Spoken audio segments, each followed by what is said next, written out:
જય શ્રી કૃષ્ણ. રાધે રાધે. શું તમે ક્યારે કોઈ મુશ્કેલીમાં પોતાને ફસાયેલા જોયા છે કે જ્યાં પીછેહટ કરવાનો માર્ગ છે અથવા આગળ વધવાની હિંમત નથી? શું તમે ક્યારે વિચાર્યું છે કે જ્યારે જીવન બે રસ્તાઓ પર ઊભું છે અને સમજી શકાતું નથી કે કયું યોગ્ય છે, તે પછી શું કરવું? જો હા, તો આજની આ વિડિયો તમારા માટે વિશેષ છે. મિત્રો, આજના આ વિડિયોમાં અમે તમને ભાગવત ગીતાના આવા 11 ઉપદેશો કહીશું જે સરળ ભાષામાં કહેવામાં આવ્યા છે. તમારે તેને કાળજીપૂર્વક સાંભળવું જોઈએ અને બીજાને પણ સંભળાવવું જોઈએ. કોઈક સમય અથવા બીજા સમય આપણા જીવનમાં એક ક્ષણ એવી હોય છે જ્યારે આપણે નિર્ણય લેવામાં અસમર્થ હોઈએ છીએ, એક મૂંઝવણ જે તમને અંદરથી તોડવાનું શરૂ કરે છે. પરંતુ આ ગૂંચવણોનો સમાધાન આપણા પોતાના શાસ્ત્રોમાં છુપાયેલ છે. ખાસ કરીને શ્રીમદ્ ભાગવત ગીતામાં ભગવાન શ્રીકૃષ્ણ દ્વારા અર્જુનને આપવામાં આવેલા ઉપદેશો માત્ર કુરુક્ષેત્રના યુદ્ધના મેદાન માટે જ નહોતા. તે આજે પણ હજારો વર્ષો પહેલા ગીતાના દરેક શ્લોક પાસે જીવનની દરેક સમસ્યાનો જવાબ હોય છે. આ પુસ્તક ફક્ત આપણી મુશ્કેલીઓનું નિરાકરણ કરતું નથી, પરંતુ જીવન જીવવાની રીત પણ શીખવે છે જે વિશ્વાસ અને બલિદાન પર આધારિત છે. શ્રી કૃષ્ણ કહે છે કે જ્યાં સુધી તમે કોઈ પણ વસ્તુ પર સંપૂર્ણ વિશ્વાસ ન કરો ત્યાં સુધી તમે તેને શોધી શકતા નથી, અને જ્યાં સુધી તમે બલિદાન ન આપો ત્યાં સુધી તમને કોઈ મોટી સિદ્ધિ મળી શકતી નથી. ત્યાગ અને વિશ્વાસ એ શ્રી કૃષ્ણના ઉપદેશોના બે મૂળ મંત્ર છે. એવું કહેવામાં આવે છે કે જો ગીતાનો એક શ્લોક હૃદય થી પણ સાંભળવામાં આવે છે તો ફક્ત આ જન્મ જ નહીં પણ અગાઉના ઘણા જન્મના પાપો કાપી શકાય છે. તો અમને આજની વિડીયોમાં જણાવીશું કે શ્રીમદ્ ભાગવત ગીતા તમારા જીવનની સંપૂર્ણ ગૂંચવણોને હલ કરી શકે છે અને તમને એવા અભિગમ આપી શકે છે કે તમને ફરી ક્યારેય મૂંઝવણમાં ના મૂકી શકે. વિડીયો અંત સુધી જુઓ, કારણ કે તમારા જીવનના પ્રશ્નોના જવાબો અહીં છુપાયેલા હોઈ શકે છે. શ્રીમદ્ ભાગવત ગીતાનો પ્રથમ મહત્વપૂર્ણ ઉપદેશ છે. આપણે આપણા મિત્ર અને દુશ્મન વચ્ચેના તફાવત પર ખબર રાખવી જોઈએ. શ્રી કૃષ્ણ કહે છે કે જે લોકોનું પાત્ર ખરાબ છે અને જે લોકો ખરાબ લોકોની સાથે રહે છે તેઓને ભૂલથી મિત્રો ન બનાવવું જોઈએ. મિત્ર અને દુશ્મનની ઓળખ વિશે એક વાત કહેવામાં આવી છે. જેમ ચંદનનું ઝાડ તેની નશીલા સુગંધ અને ઠંડા પ્રકૃતિ માટે પ્રખ્યાત છે, પરંતુ આ ગુણવત્તાને કારણે વિશ્વના સૌથી ઝેરી સાપ તેના પર લપેટાયેલા છે. એ જ રીતે તે જરૂરી નથી કે જે વ્યક્તિ તમારી સામે સારી રીતે વર્તે છે તે ખરેખર તમારો મિત્ર છે. એવી સંભાવના પણ છે કે તેને તમારી પ્રત્યે ખોટી વિચાર અને દુશ્મનીની ભાવના છે. શ્રી કૃષ્ણ કહે છે કે જે વ્યક્તિ આગળથી વખાણ કરે છે અને તમારા પાછળથી ઘા કરે છે, આવા મિત્રને ભૂલીથી પણ ટેકો ન આપવો જોઈએ. આવા મિત્રો આગળથી મીઠી રીતે વર્તે છે અને તમને ખુશ કરવાનો પ્રયાસ કરે છે, પરંતુ તેમને તક મળતા જ નુકસાન પહોંચાડે છે. આવા મિત્રો દુશ્મનો કરતાં પણ વધુ જોખમી મિત્રતા માટે પણ કહેવામાં આવે છે કે જો કોઈ મિત્ર મહત્વપૂર્ણ છે તો આ બાબત ભૂલી જાઓ, પરંતુ જો તે બાબત મહત્વપૂર્ણ લાગે છે તો પછી મિત્રને ભૂલી જાઓ. આને એક નાનકડી ઘટના દ્વારા સમજીએ જે બે મિત્રો વચ્ચે થાય છે. એક દિવસ બે મિત્રો રાહુલ અને કેશવ વાત કરી રહ્યા હતા. જો કે તે બંને મજબૂત મિત્રો હતા, પરંતુ અચાનક ચર્ચામાં આવ્યું રાહુલે કેશવને થપ્પડ મારી હતી. રાહુલે કેશવને કંઈ પણ કહ્યું નહીં. રાહુલે બસ નીચે પડેલી રેતી પર લખ્યું હતું, મને દુઃખ થયું છે કારણ કે આજે મારા મિત્રએ મને થપ્પડ મારી છે.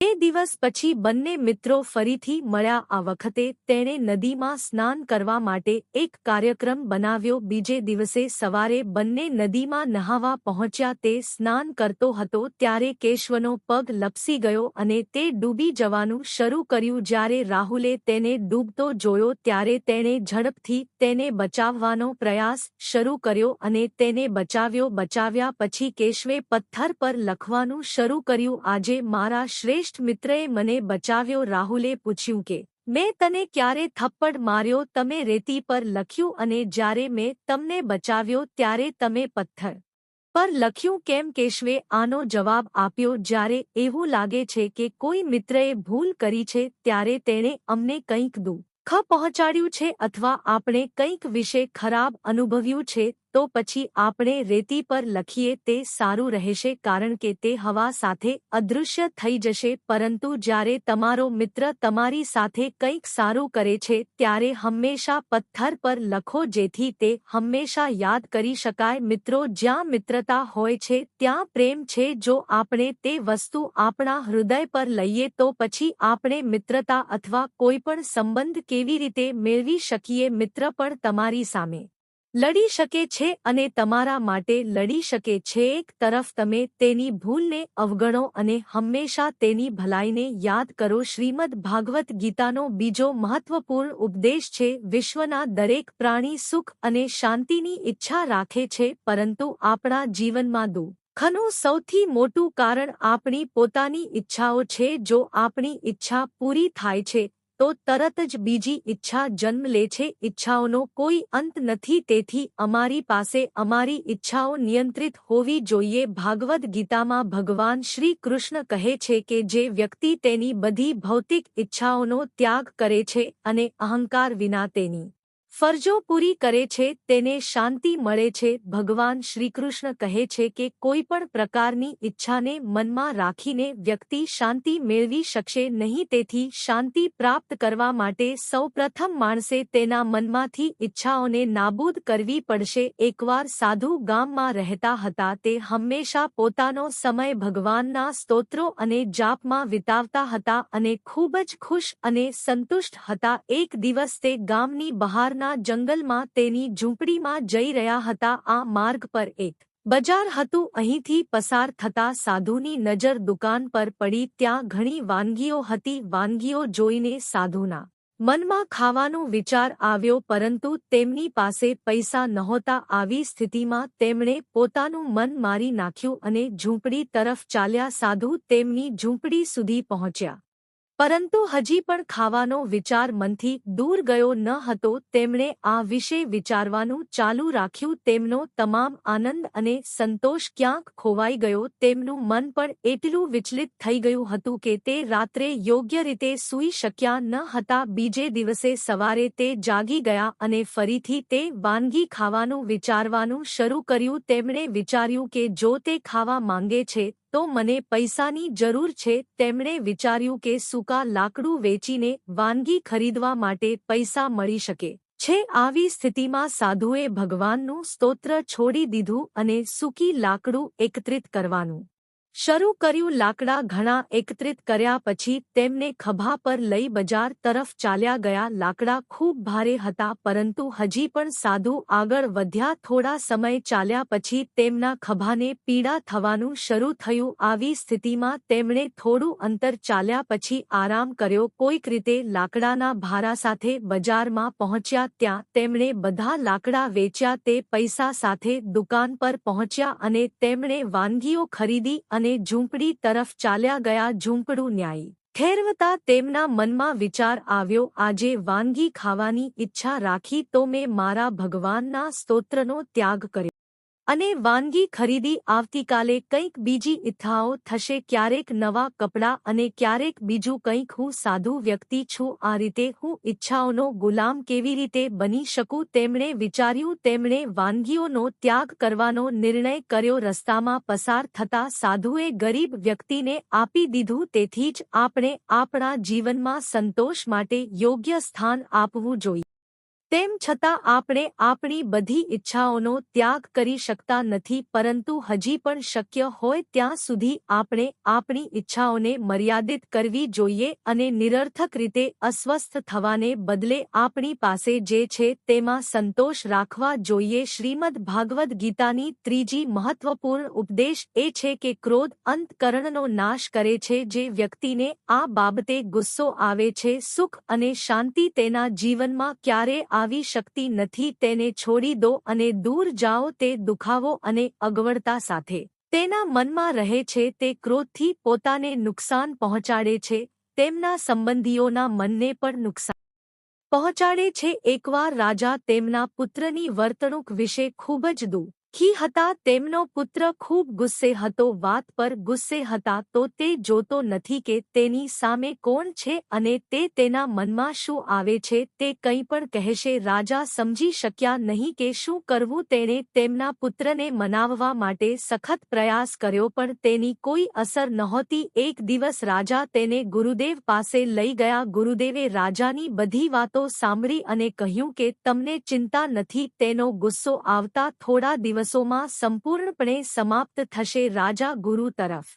નમ્યા અને પુત્રને ગુરુ પાસે છોડી પાછો ફર્યા. બીજા દિવસે ગુરુદેવ શિષ્યને ઝૂંપડીમાં લઈ ગયા અને કહ્યું કે જ્યારે પણ તમે ગુસ્સે થશો ત્યારે તમે અહીંથી ખીલા લેશો અને તેને આ દિવાલમાં મારશો. શિષ્યએ પૂછ્યું કે ગુરુદેવ આના દ્વારા શું થશે? ગુરુદેવે કહ્યું કે ટૂંક સમયમાં તમે જાણશો. શિષ્ય બરાબર એ જ કર્યું. જ્યારે પણ તે ગુસ્સે થાય છે ત્યારે તે ઝૂંપડીમાં જતો અને દિવાલને ખીલ્લા મારતો, કેમ કે તે ખૂબ ગુસ્સે હતો. પ્રથમ દિવસે દિવાલ પર 10 થી વધુ ખીલ્લા હતા, પરંતુ તે નખને દબાણ કરવા માટે તેણે વારંવાર ઝૂંપડીમાં જવું પડશે. તેથી મેં વિચાર્યું કે ઝૂંપડીમાં જવા અને ખીલ્લા દબાણ કરતા હું મારા ક્રોધને ઓછી મહેનતથી નિયંત્રિત કરી શકું છું. બીજા દિવસે તેણે 8 ખીલ્લા માર્યા. ત્રીજા દિવસે 6, પછી 4, પછી 3, પછી 2, પછી 1 અને એક દિવસ તે પણ આવ્યો જ્યારે તે બિલકુલ ગુસ્સે ન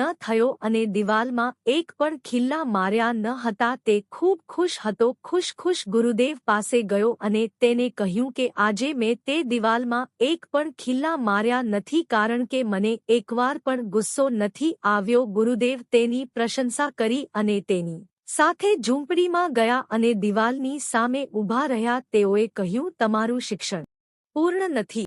શિષ્યએ ગુરુદેવને પૂછ્યું, હવે મારે શું કરવાનું છે? ગુરુદેવે કહ્યું, હવે જે દિવસે તમે ગુસ્સે થશો નહીં, તમારે તે દિવસના અંતે દિવાલમાંથી ખીલ્લા કાઢી નાખવા જોઈએ. શિષ્યએ પણ એવું જ કર્યું, પરંતુ ખીલ્લા ખૂબ વધારે હતા, તેથી તેમને દૂર કરવામાં 1 મહિના કરતાં વધુ સમય લાગ્યો. છેવટે એ દિવસ પણ આવ્યો જ્યારે બધા ખીલ્લા દિવાલમાંથી બહાર કાઢી નાખવા આવ્યા. શિષ્ય ખૂબ ખુશ હતો અને ગુરુદેવ પાસે ગયો અને કહ્યું, હવે તે દિવાલમાં એક પણ ખીલ્લા નથી.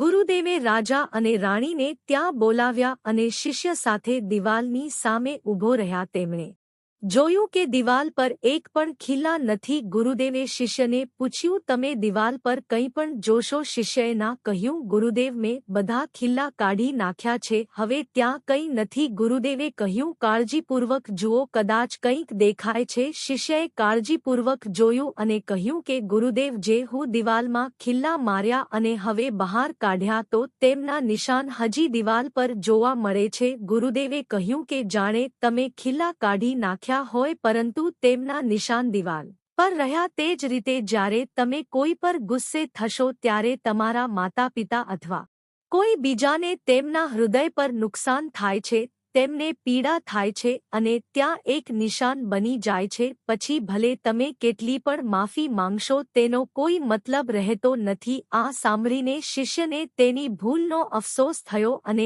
તેને રડવાનું શરૂ કર્યું. તેણે તેના માતાપિતાને ગળે લગાવી અને કહ્યું કે આજથી હું ક્યારેય ગુસ્સે થઈશ નહીં. મિત્રો, એક વ્યક્તિ જે તેના ક્રોધને સંભાળી શકતો નથી તે તેના જીવનમાં કંઈ પણ સંભાળી શકતો નથી. ક્રોધિત વ્યક્તિનો કોઈ મિત્ર નથી હોતો. દરેક વ્યક્તિ તેની પાસેથી ભાગી જાય છે. આવી વ્યક્તિને શાંતિ ક્યારેય મળતી નહીં. જો તમને તમારા જીવનમાં શાંતિ જોઈએ છે તો તમારે અમુક વાતો પર ગુસ્સો થવાનું બંધ કરવું જોઈએ. શ્રીમદ ભાગવત ગીતાનો ચોથો મહત્વપૂર્ણ ઉપદેશ છે, પરિવર્તન એ જીવનનો નિયમ છે. શ્રી કૃષ્ણ કહે છે કે કોઈ પણ માનવીને ક્યારેય પરિવર્તનથી ડરવું જોઈએ નહીં, કારણ કે પ્રકૃતિનું ચક્ર ફક્ત પરિવર્તન દ્વારા સરળતાથી ચાલે છે. જો જીવનમાં કોઈ પરિવર્તન ન આવે તો આપણે આજે જ્યાં રહીશું ત્યાં જ રહીશું. તમે ક્યારેય આગળ વધી શકશો નહીં. કેટલીકવાર ફેરફારો પણ આપણને નુકસાન પહોંચાડે છે, પરંતુ આ પીડા કાયમ રહેતી નથી અને પછીથી સુખ આપે છે. તમે ક્યારેય નદીના પાણીને એક જગ્યાએ જોયું નહીં, કારણ કે નદી હંમેશા વહેતી રહે છે. તે ક્યારેય અટકતી નથી, પરંતુ તળાવનું પાણી જે સ્થિર છે તે ધીરે ધીરે શરૂ થાય છે. તે જ રીતે આપણા જીવનમાં પરિવર્તન પણ ખૂબ મહત્વનું છે। જે દિવસે આ પરિવર્તન અટકી જાય છે ત્યારે આપણો નાશ થાય છે। શ્રીમદ્ ભાગવદ ગીતાની 5મો મહત્વપૂર્ણ ઉપદેશ આપણે આપણા મનને નિયંત્રિત કરવું જોઈએ। ભગવાન શ્રીકૃષ્ણ તેમના ઉપદેશોમાં કહે છે કે જેણે પોતાનું મન જીતી લીધું છે તે તેનો મિત્ર બની જાય છે, પરંતુ જે વ્યક્તિએ તેના મનને કાબૂમાં ન રાખ્યું તે તેનો સૌથી મોટો દુશ્મન બની જાય છે।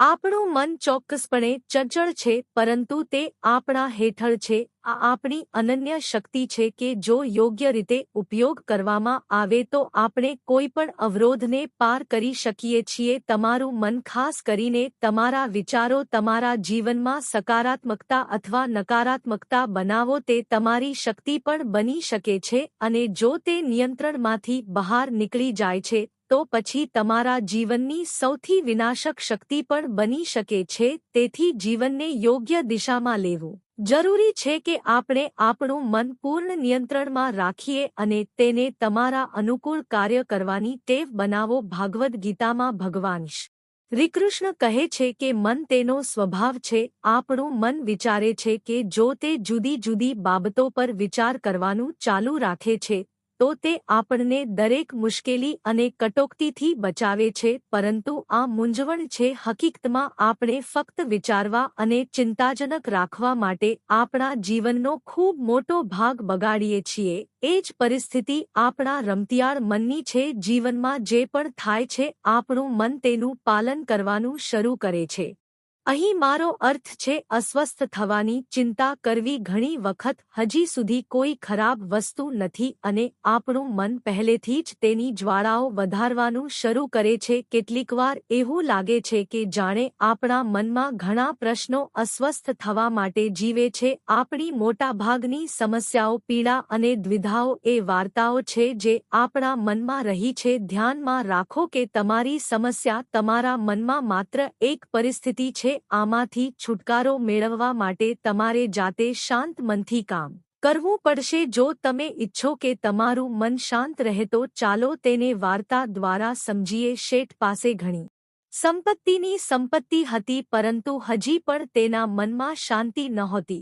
એક દિવસ કોઈએ કહ્યું કે શહેરમાં એક સાબિત સાધુ છે જે આવા ઉપકરણને કહે છે જે ઇચ્છિત વસ્તુ મેળવે છે। શેઠ સાધુ સુધી પહોંચ્યો અને કહ્યું, મહારાજ, મારી પાસે બધું છે પરંતુ મનની શાંતિ નથી। સાધુ હસતા હસતા કહ્યું, હું જેમ કરું છું તેમ કાળજીપૂર્વક જુઓ, તમને શાંતિ બનાવો તમને કરવા માટે એક યુક્તિ મળશે। બીજા દિવસે સાધુએ શેઠને તડકામાં બેસાડ્યો અને ઝૂંપડીમાં જાતે જ આરામ કરવાનું શરૂ કર્યું। શેઠ ગરમીથી પરેશાન હતો પરંતુ તે મૌન રહ્યો। બીજા દિવસે સાધુએ તેને ખોરાક આપ્યો નહીં અને પોતે સ્વાદિષ્ટ વાનગીઓ ખાતા રહ્યા। શેઠ પણ આ દિવસે મૌન રહ્યા। ત્રીજા દિવસે જ્યારે શેઠની ધીરજ તૂટી ગઈ અને જ્યારે તે સાધુ બહાર આવ્યા ત્યારે તેમણે ગુસ્સે થઈને બહાર નીકળવાનું શરૂ કર્યું અને કહ્યું કે પુત્ર, શેઠે જે કહ્યું મહારાજ, હું ખૂબ આશા લાવ્યો હતો પરંતુ અહીં ફક્ત નિરાશા મળી હતી। સાધુ હસીને કહ્યું, મેં તમને શાંતિની ટોચ કહ્યું। પ્રથમ દિવસે જ્યારે હું ઝૂંપડીમાં છાયામાં બેઠો અને તમને તડકામાં રાખ્યા ત્યારે મેં કહ્યું કે મારો પડછાયો તમારા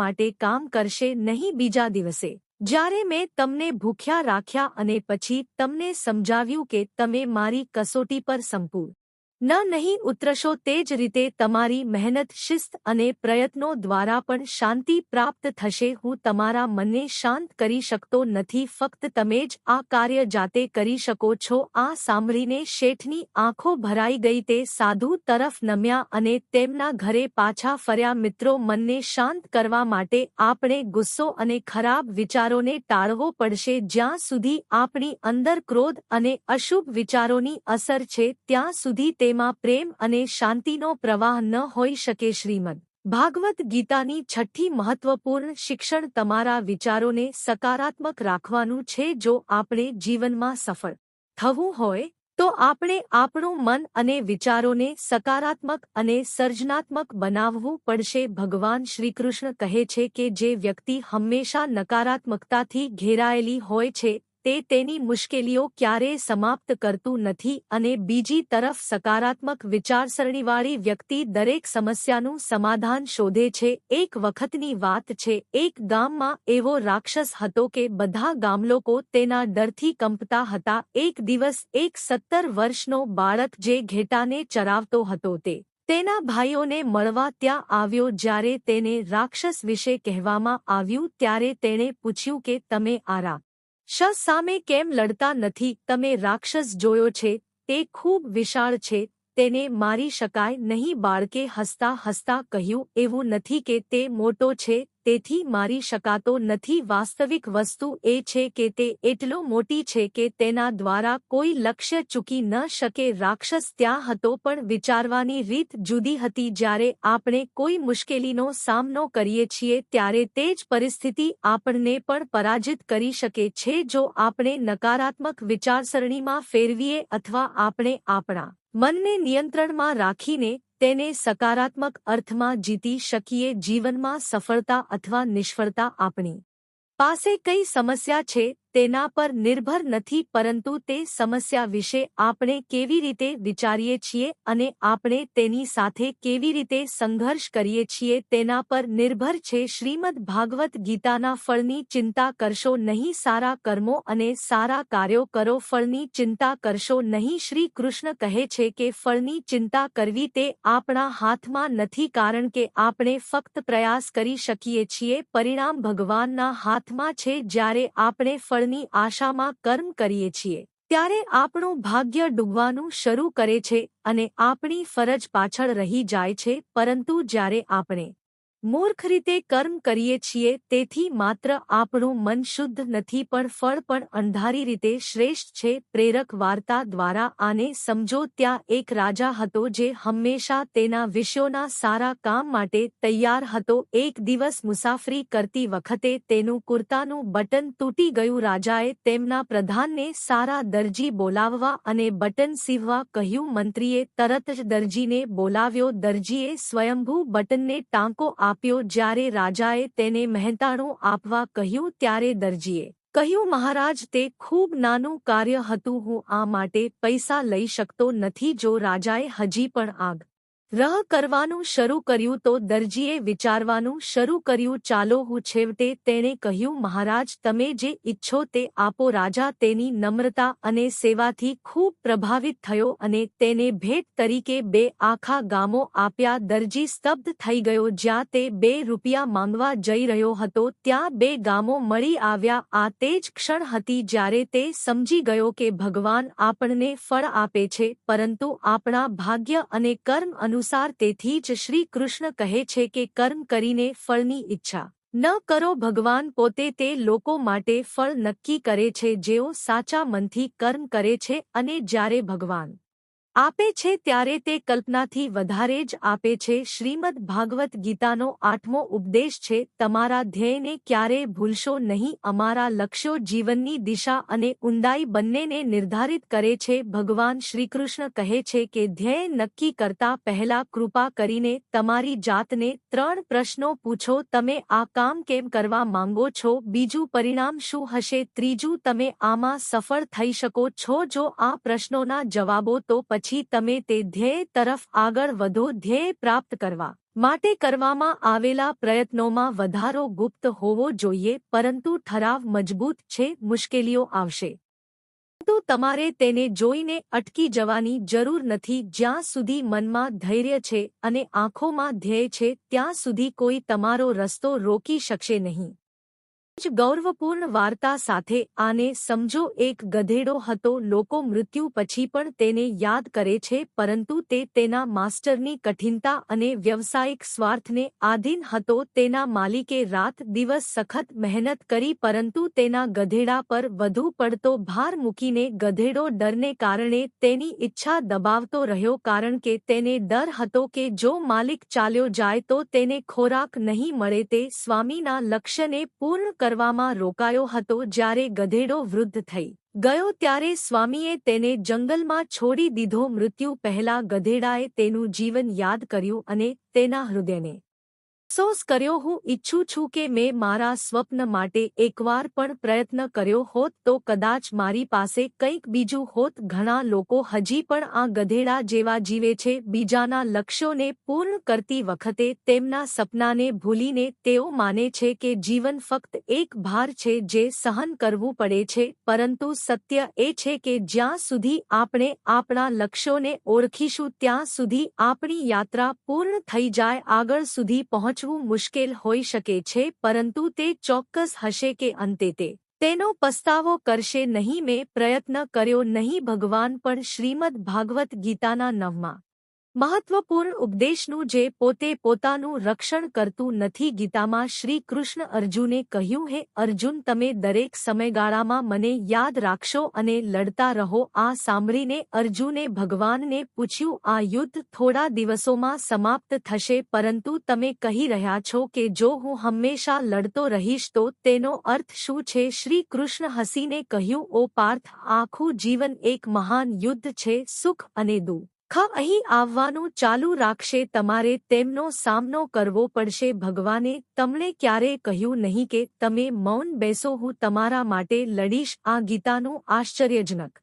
રહસ્ય છે। આ જીવનના યુદ્ધના મેદાનમાં આપણે આપણી જાતે આપણી ફરજો પૂરી કરવાની રહેશે। ભગવાન આપણને મદદ કરશે, માર્ગદર્શન આપશે, પરંતુ આપણે કર્મ કરવું પડશે। યાદ રાખો, ભગવાન તે વ્યક્તિને બચાવી શકતા નથી જે પોતાનું રક્ષણ ન કરે, જેઓ વિચારે છે કે તેઓ કંઈ કરશે નહીં। ભગવાન બધું કરશે તો પછી તેમના માટે એવું કહેવામાં આવ્યું છે કે આળસુને જોયા પછી ભગવાન પણ હેરાન થઈ જાય છે। ઈશ્વરે આપણને ડહાપણ આપ્યું છે, અંત મન આપ્યું છે, શક્તિ આપી છે, પરંતુ તે ક્ષમતાનો ઉપયોગ કરવો, પ્રયાસ કરવો તે આપણી ફરજ છે। ભગવાનના આશ્રયમાં જવાનો અર્થ એ નથી કે આપણે નિષ્ક્રિય થઈએ છીએ। તેના બદલે તેનો અર્થ ભગવાન મને શક્તિ આપો, હિંમત આપો જેથી હું દરેક પરીક્ષણને પાર કરી શકું, હું મારા જીવનના દરેક યુદ્ધને જીતી શકું છું। શ્રીમદ ભાગવદ ગીતાની 10મું મહત્વપૂર્ણ ઉપદેશો જેની સાથે સત્ય અને ભગવાનની શક્તિ છે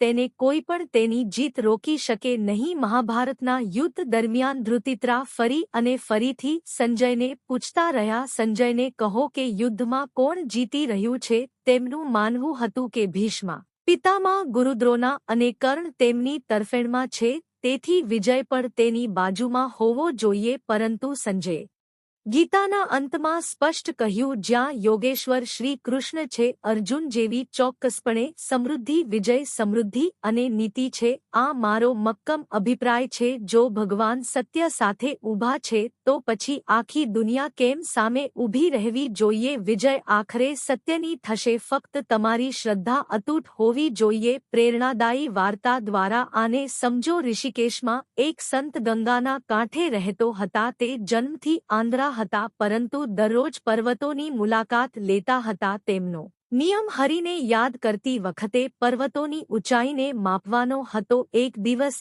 એક શિષ્યએ બાબાને પૂછ્યું, તમે અંધ છો? તમે આ ઊંચા પર્વતો પર નિર્ભયતાથી કેવી રીતે ફરવા જાઓ છો? પડતા ક્યારેય ડરશો નહીં? જો કોઈ પ્રાણી ક્યારે સામે આવે છે તો બાબાએ હસ્યું નહીં પણ જવાબ આપ્યો નહીં। બીજા દિવસે તેણે શિષ્યને સાથે ચાલવાનું કહ્યું। ચાલતી વખતે જ્યારે એક ઊંડો અંતર આવ્યો ત્યારે શિષ્યએ કહ્યું કે બાબા, સામે એક ઊંડો ઘાટ છે। બાબાએ કહ્યું, તમે મને આ ખાઈમાં ધકેલી દો। શિષ્ય ગભરાઈ ગયો, બાબા, હું તમને કેવી રીતે છોડી શકું? મારે આ મારા દુશ્મન સાથે પણ ન કરવું જોઈએ। બાબાએ ગંભીર અવાજમાં કહ્યું, આ મારો હુકમ છે, જો તમે સંમત ન હોવ તો તમારે નરક સહન કરવું પડશે। શિષ્યએ કહ્યું, હું નરક સ્વીકારું છું પરંતુ હું તમને ખાઈમાં ફેંકી શકતો નથી। પછી બાબાએ કહ્યું, જ્યારે તમે મને સામાન્ય માનવી તરીકે છોડી શકતા નથી તો પછી મારા ભગવાન મને ખાઈમાં કેવી રીતે પડવા દેશે? જે પતનને પકડે છે, જે કમરને ટેકો આપે છે, તે મારો દિવ્ય છે।